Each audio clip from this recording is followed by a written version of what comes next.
In what could be one of the most important moments of this year's Formula One season, Max Verstappen just went into a wall in his last run in Q3 in the Saudi Arabian Grand Prix. Now, this was a very intense moment because Max was actually improving his lap and he was on course to do a mega lap that was going to beat anything that anyone had done up to this point in the weekend, because he was purple in the first two sectors. He was 1/10 up in the first sector and 2/10 up on Lewis Hamilton in the second sector. And I think that Lewis only improved by a little bit in his last run, so this was going to be the pole position lap. But coming out of the last corner and into the main straight, Max Verstappen actually tapped his rear right tire on the wall, which was enough to break his rear suspension, and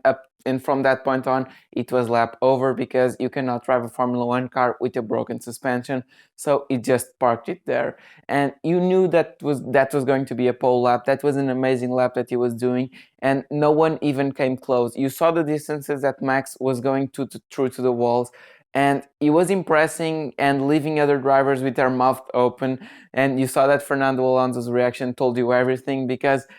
he was just going into the limit into every single corner, and into that last corner, unfortunately, the limit came a little bit too close for comfort. But now this might be a big problem for Max tomorrow, because usually when there are such big crashes like this in qualifying, they do not end in the crash position. So Max Verstappen will probably line up P8 and not P3, because he will probably need to take a new gearbox penalty, which is a 5-place grid penalty, because once the impact hits the rear axle, if you don't know the way that the Formula One car works, you have the power unit and the engine, then you have the gearbox, and that's connected to the wheels via a drive shaft.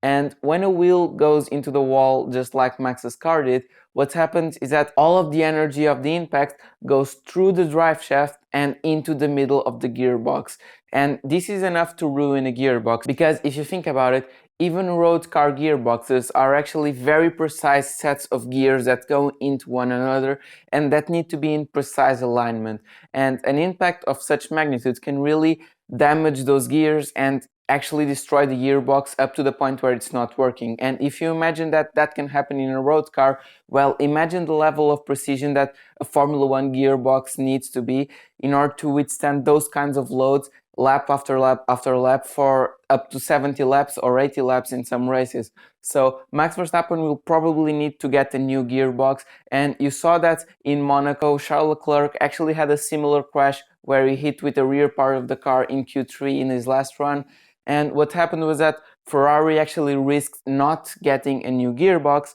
and then you saw what happened. He was not able to start the race because they found a problem once they put the car on wheels, because there are some problems that you can only tell once the car is running, and by that point it will be too late. And honestly, Red Bull cannot risk Max Verstappen not starting this race, and it's much better for him to take a 5-place grid penalty than to not start the race. But now this actually presents a little bit of a problem for Max, because you saw that in Brazil, Lewis Hamilton actually took a 20-place grid penalty and ended up winning the race because of his new power unit. But Jeddah is not Brazil, and even though in the Formula 2 races and into the two sprint races of Formula 2, we saw that overtaking was definitely possible, and there were a few overtaking spots aided by the DRS zones.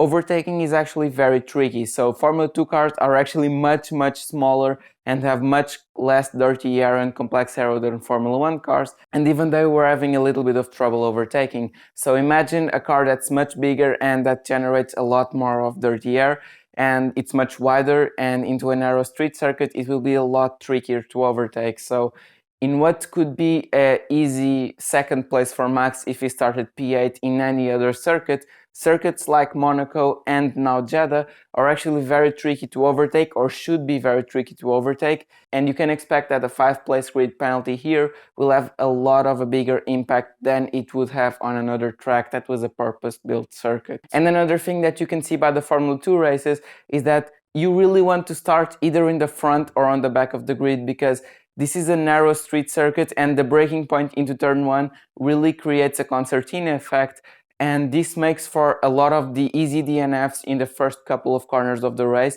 and into each safety car restart. And I think there will be a lot of safety car restarts and DNFs at Jeddah. But what this means is that starting P8 right in the middle of the pack is actually very dangerous for Max, because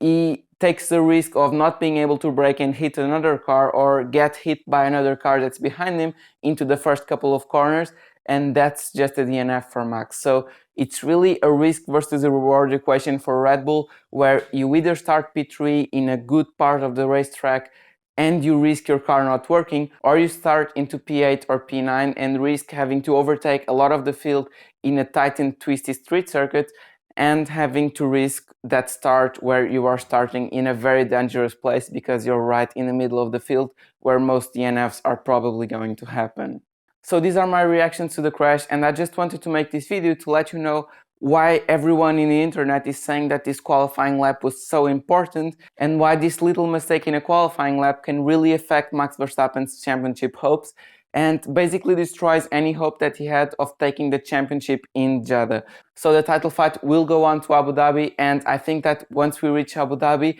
Lewis Hamilton will probably be ahead in the championship, but it's everything to play for because these are two outstanding drivers, and if the 2021 Formula 1 season taught us anything, is that expect the impossible, and honestly I wouldn't be surprised to see Max winning tomorrow. So I hope you guys enjoyed my reaction and explanation to what just happened at the 2021 Saudi Arabian Grand Prix qualifying, and that you now understand better why such a little mistake from Max can have huge implications in the 2021 title fight. It's so close, guys, it's so close, and it's almost ending. I cannot believe it. So this has been it for this video, and if you guys enjoyed this video, why not check my latest video right here? I think you guys will enjoy it a lot, and if you enjoyed and want to see more videos like this one, well, please don't forget to like and subscribe and let me know in the comments if you enjoyed. So this has been it for this video. I really hope you guys enjoyed, and I will see you in the next one. Goodbye.